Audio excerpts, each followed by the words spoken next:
안녕하십니까. 조선족 개똥철학입니다. 오늘은 고구려에 대해 말씀드려 보겠습니다. 고구려는 대한민국 고유 영토이고 유구한 역사를 자랑하는 대제국이었습니다. 고구려는 우리 민족 국가 부여를 뿌리로 두고 있고 시조이신 고주몽 태왕께서 창업군주로 나라를 다스리신 영락없는 우리 민족 국가입니다. 하지만 근자에 중국은 부쩍 고구려 타령을 부르는데 무슨 꿍꿍이를 꾸밀까 하고 생각하게 되네요. 워낙 나쁜 놈들이고 선과 악의 기준점을 정확하게 나누는 나쁜 놈들이기 때문에 지형적으로 가까운 곳에 있다는 것 또한 재수가 없기 때문입니다.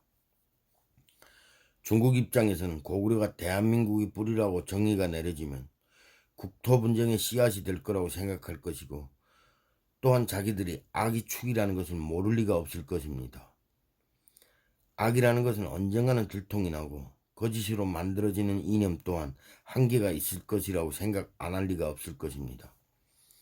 그럼 중국은 언제까지 이렇게 독점할 수 있다고 생각하지는 않을 것이고 또한 대비할 것이지만 그래도 일단 거짓을 진실이라고 우기면서 버틸 것이 분명해 보입니다만 역사 왜곡 또한 멈추지 않을 것이고 고구려가 또한 대한민국 전통국가가 아니라 또 다른 국가라고 할 것이고 중국의 조공을 바치던 중국의 속국이라고 우길 것입니다.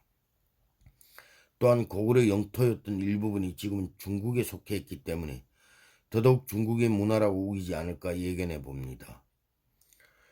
중국이 영토에 대한 집착은 어제 오늘 일이 아니지 않습니까? 그럼 왜 중국이 영토에 대해 이렇게 집착할까요? 21세기 국가들은 보통 철학을 기준으로 국가를 건설하거나 철학을 기준으로 국민 통합과 단합을 한다고 보면 독재나 공산국가들은 통합이나 단합을 위해서 철학을 내세우지는 못합니다. 왜냐하면 철학은 인간의 유토피아를 지향하는 학문이기 때문에 괴돼지들은 철학 철자도 알면 안 되기 때문입니다. 그냥 정부나 기득권이 시키면 시키는 대로 하고 주면 주는 대로 먹고 살면 되는 것입니다.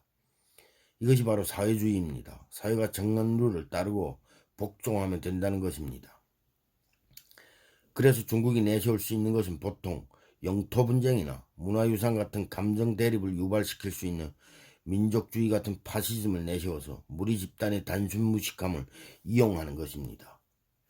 그리고 항상 도덕이나 사상 같은 철학을 무시하거나 비웃게 하고 인간이 아닌 인간들이 인간으로 승화할 수 있는 가능성을 아예 차단하는 인간 개돼지 사육 프로젝트라고 보면 될 것입니다. 본론으로 돌아와서 고구려는 왜 동북 공정의 중심에 서 있고 중국은 왜 고구려를 중국 역사에 편입시키려고 하는 것일까요? 무엇이 무서워서 그럴까요? 아니면 순수 영토에 대한 탐욕 때문일까요? 이건 아주 주관적인 생각인데 고구려는 내 생각에 동북아 전체 이민족들이 조상이 아닐까 생각합니다.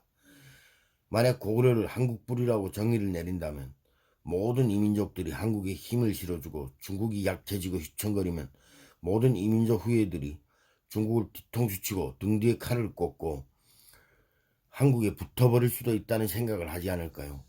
왜냐하면 중국은 공권력을 앞세운 공포정치를 하고 있고 인간의 자유를 공권력으로 제한하고 국민의 아픔을 공감하지 않고 언제든지 권력자와 기득권을 위해 국민을 사지로 몰아넣을 수도 있고 언제든지 국민을 희생시켜서 권력자와 기득권이 위기에서 벗어날 수 있게 사회 구조를 형성해왔기 때문입니다.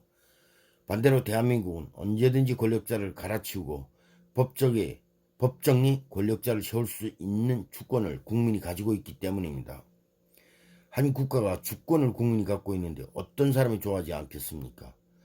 특히 억압과 폭력에 시달리는 민족이라면 더더욱 자기들에게 호의적인 국가를 선호할 것이고 모든 주권이 국민에게 있는 국가를 강렬히 원할 것이고 희미하게나마 우리하고 뿌리가 동일하다고 생각한다면 더더욱 대한민국에 애정을 가지지 않을까 생각합니다. 결국 중국은 사면 초가에 놓이게 될 것임이 분명할 것이고 악의 무리가 선의 집단에 대등할 수 없다는 것을 분명히 할 수 있는 계기가 될 거라고 생각합니다. 감사합니다. 오늘은 여기까지 하겠습니다.